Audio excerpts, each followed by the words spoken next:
picture this. You are staring at your ACCA Business and Technology exam.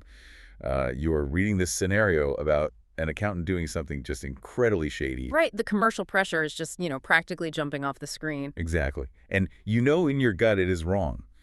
But when you look at the multiple choice options, every single one of the actions listed is technically legal. Yeah, and that is where the panic sets in. It really does, because if you just pick the option that says, this is acceptable because no laws were broken, you fail the question.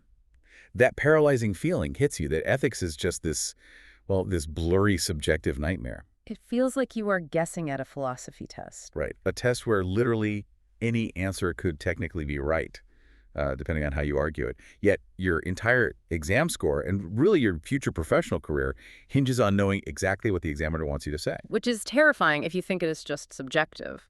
But the crazy thing is, today, we are going to show you why ethics is actually not a blurry philosophy test at all. It's a rigid mathematical formula. Yeah, it is the exact same framework that, when ignored, brought down massive global corporations. So by the end of this deep dive, you will know exactly how to decode the examiner's tricks, see the hidden code of the questions, and guarantee your marks. The exam is not testing your personal moral compass. It is testing your ability to apply a very specific structural architecture of rules. And once you understand that architecture, the correct answers just, they start to light up on the screen. Welcome, global listeners, to this special ACCA Technical Edge deep dive. Today, we are looking specifically at paper BT. That's business and technology, and we are zeroing in on the topic of ethics. A huge topic for this paper. Oh, absolutely massive. By the end of this conversation, you'll have a crystal clear understanding of the fundamental principles of ethical behavior, corporate codes, and exactly how to resolve ethical dilemmas using the exact frameworks examiners are going to test you on. We are taking the guesswork entirely out of the equation today. Exactly. Because whether you are studying on a crowded train commute in London right now, or maybe sitting at a desk in Lagos late at night, this deep dive was custom-tailored to get you through your exam. We know the pressure you are under. The syllabus for this is highly structured, and we are going to walk through exactly how to navigate it step by step. Okay, let's unpack this from the ground up. What is ethics, really? In two plain sentences, ethics is simply what society considers to be right or wrong, focusing on standards of behavior. Right. It goes way beyond the strict letter of the law. Yeah, it addresses actions that might be entirely legal, but are, highly undesirable. It's like, think of it like finding a loophole in the rules of a board game, like Monopoly. Oh, that's a good way to look at it. Yeah, because just because the rule book doesn't explicitly forbid your weird, tricky move, doesn't mean the other players won't think you were cheating, right? They might just refuse to ever play with you again. That is exactly it. But, the fascinating tension here is that the source text highlights how wildly different our interpretations of those rules can be, depending on the philosophical lens you use. Wait, what do you mean? Well, we often assume ethics is universally about, self-sacrifice or charity. But consider the egoist approach to ethics. The egoist approach. Yeah. Under this framework, which was famously championed by the 18th century economist Adam Smith, acting entirely in your own self-interest can actually be considered an ethical approach. Wait. So you're telling me my selfish desire to buy a yacht and maximize my own bonus is actually a noble ethical pursuit for the greater good? I'm sure the ACCA examiners will just love that excuse. I mean, I know it sounds absurd on the surface, but there is a profound economic mechanism at work there. The argument is that taking selfish entrepreneurial risks and aggressively pursuing your own profit motive actually acts as a catalyst. Catalyst for what? For creating market innovation. It provides jobs for the community, and it generates general prosperity. So the egoist decides on the course of action that is most desirable for themselves, and the philosophical justification is that this ultimately fuels the broader economy. Wow, that is a massive pattern interrupt for students. It proves that ethics isn't just about being nice, right? Exactly. It is about understanding the underlying justifications for human behavior in business. That completely flips the traditional idea of doing the right thing on its head.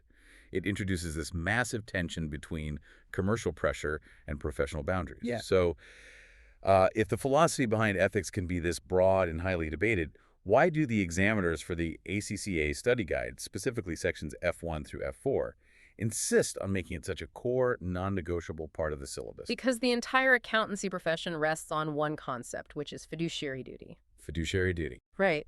And this is not just a buzzword. It is an asymmetric relationship of absolute trust. I mean, think about it. The general public, the shareholders, the employees, they do not have the technical skills to verify the financial health of a massive corporation. Yeah, they wouldn't know what they were looking at. Exactly. So they have to blindly trust that the accountant is telling the truth. All professions rely on practitioners adopting ethical standards to maintain that fiduciary duty.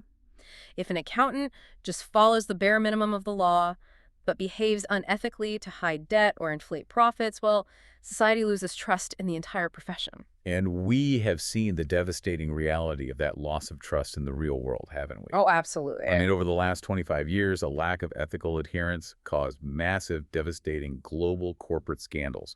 We are talking about Enron and WorldCom in the U.S., Parmalat in Italy. Barings Bank in the UK. Yes. And these were not innocent mathematical errors. These were human ethical failings, where commercial pressure completely overrode professional boundaries, destroying pensions, destroying jobs, and sending shockwaves through entire global economies.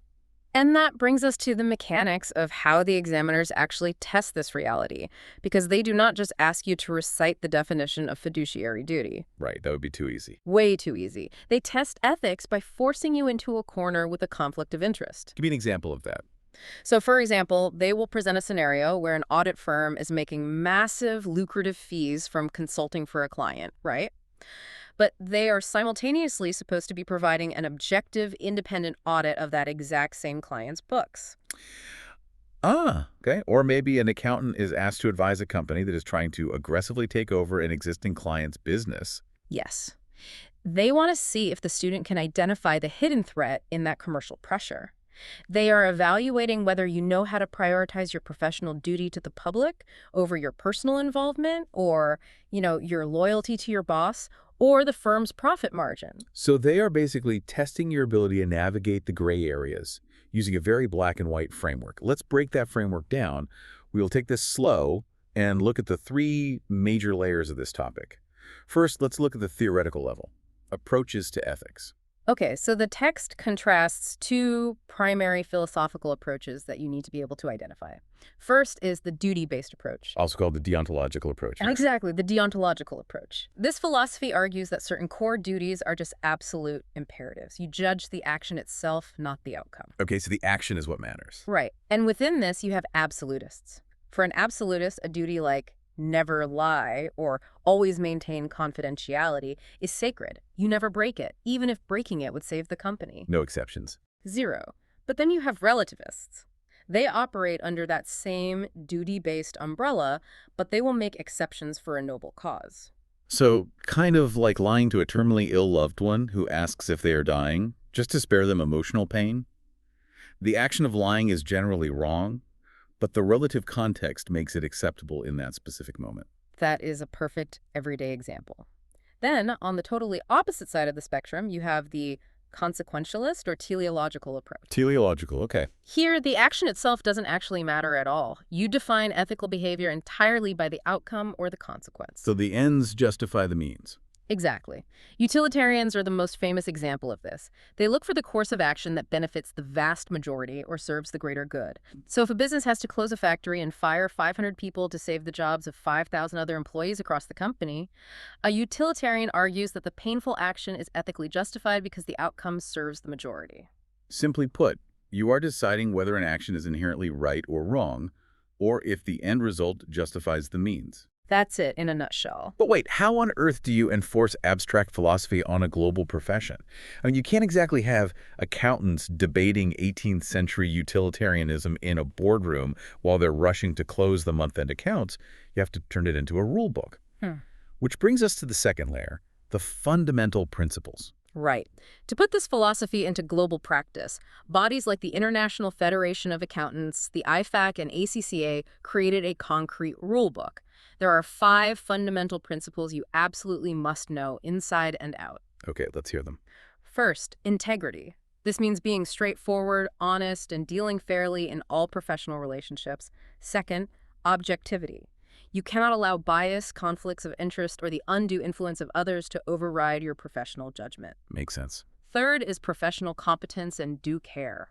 I always find that one interesting. Why is competence considered a moral, ethical duty rather than just like a basic skill issue? Because holding yourself out as an expert when you lack the current knowledge to advise a client can literally financially ruin them. Oh, wow. You have an ethical duty to maintain your knowledge and skills at a level that ensures competent service based on current developments. Ignorance is an ethical breach when people rely on your expertise. That makes a lot of sense when you put it like that. What are the final two? Fourth is confidentiality. You must respect the confidentiality of information acquired during professional relationships. Crucially, this means not using that information for your own personal advantage. Oh, like insider trading. Exactly. And fifth, professional behavior. Complying with relevant laws and avoiding any action that discredits the profession. I can see how these principles would constantly clash in the real world. What happens if confidentiality clashes with integrity? Like, say you find out your client is committing massive tax fraud That's a classic dilemma. because confidentiality says you keep your mouth shut, right? Yeah. But integrity and professional behavior say you can't be associated with illegal activity. And resolving those exact clashes is the entire point of the exam questions. You have to weigh which principle takes precedence based on the framework provided. Simply put, this list of 5 principles is your professional DNA. It is the non-negotiable minimum standard for your behavior no matter where you work. But here's the next thing to think about. The individual accountant has a rule book, but what happens when that accountant works for a massive, profit-driven, multinational corporation that has its own aggressive agenda?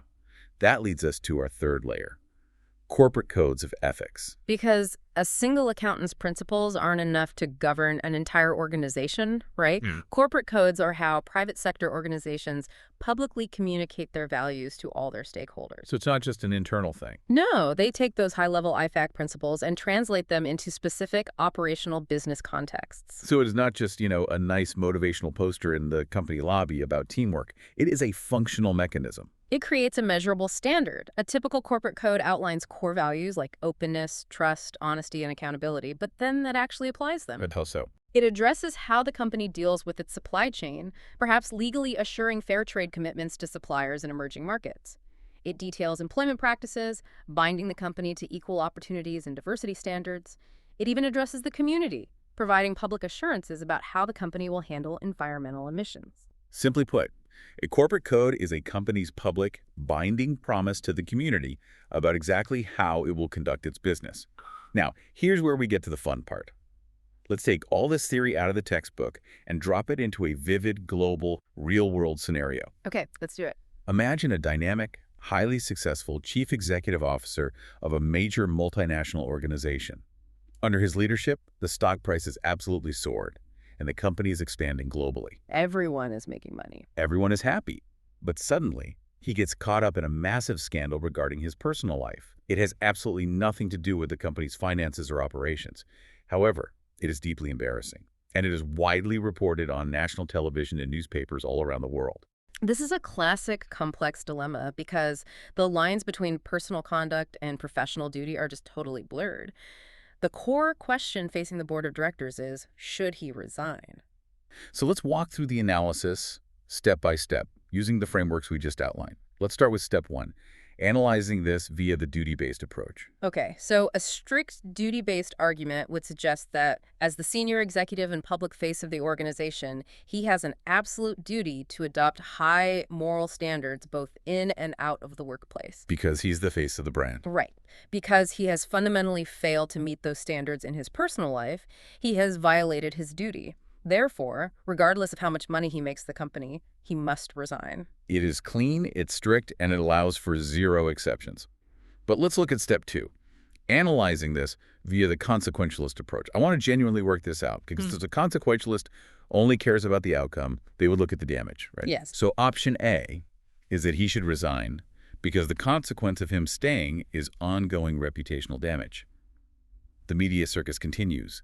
Stock prices might dip because of the bad press, and the outcome is negative for the shareholders. That is a highly valid consequentialist argument. You are looking purely at the negative outcome of him remaining in the seat. But wait, if they only care about the outcome, couldn't firing the CEO cause the company's stock to tank even harder? Oh, absolutely. Wouldn't a utilitarian argue that keeping the scandal quiet or just ignoring it protects the majority of the employees' jobs.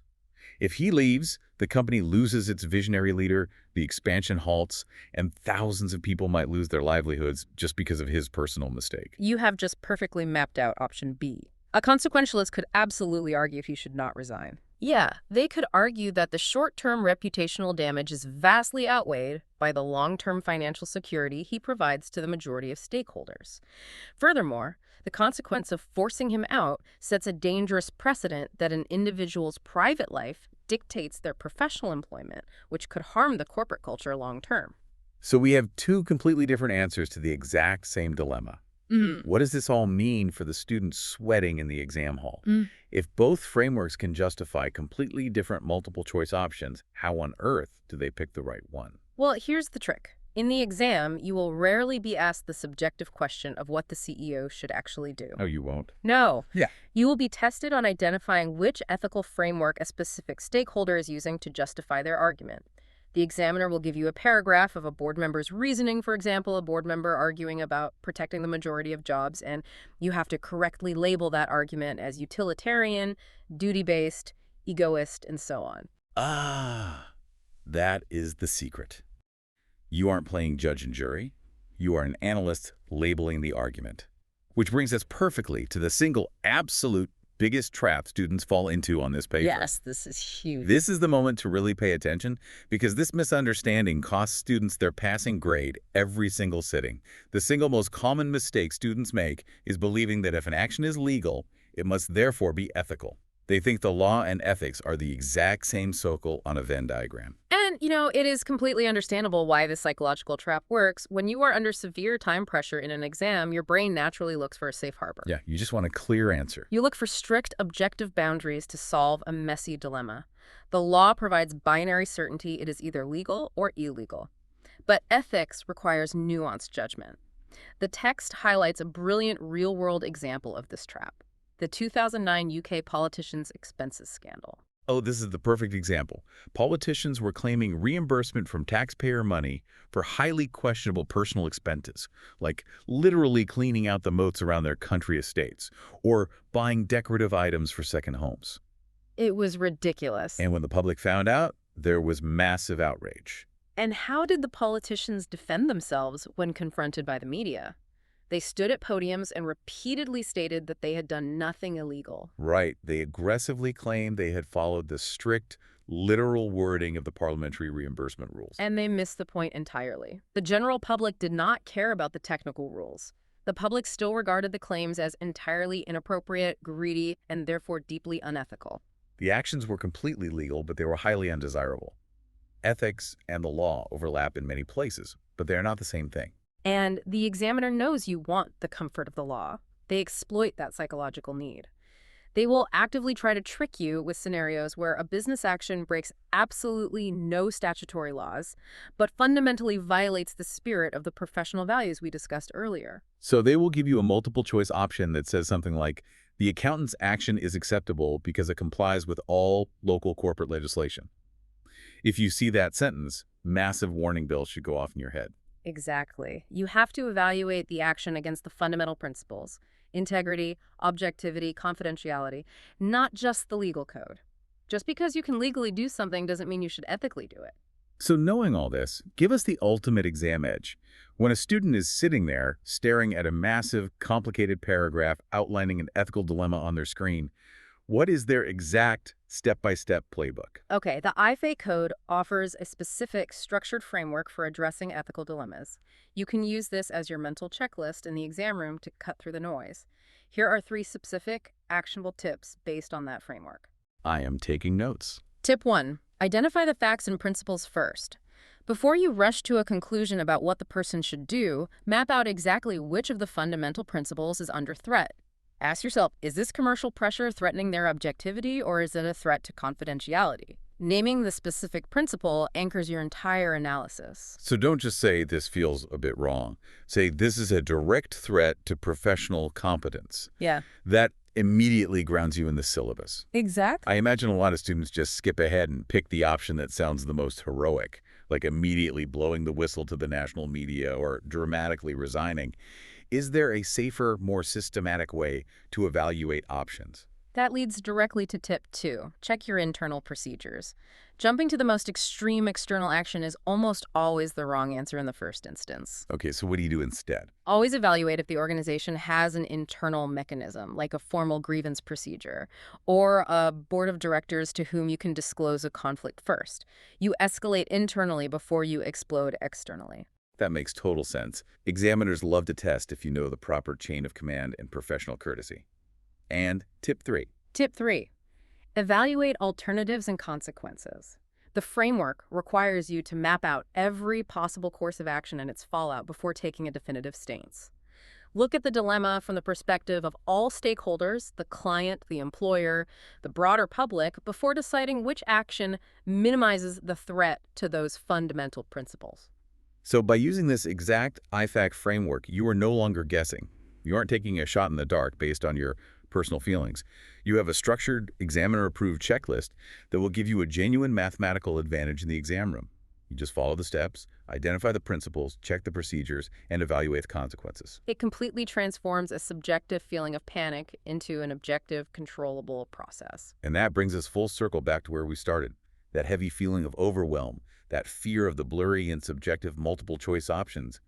It vanishes the moment you realize ethics isn't a philosophy test designed to trick you. Not at all. It is an objective framework designed to protect the very foundation of the global economy. Once you see the underlying code of the questions, you can't unsee it. You can confidently navigate any scenario the examiner throws at you. Knowledge is most valuable when understood and applied.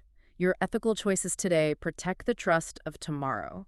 I want to take a second to warmly and genuinely thank all of you, our global listeners. We know you're tuning in across vastly different time zones, studying in different countries, juggling demanding jobs, families, and entirely different life circumstances. The commitment and resilience it takes to sit down after a long day and prepare for this exam is something you should be incredibly proud of. We are proud to be a small part of your journey. If this deep dive helped you see the exam clearly, please follow the show on Spotify and leave us a review. It helps us keep creating this highly targeted content for you. Keep digging deeper, because the best insights are just below the surface.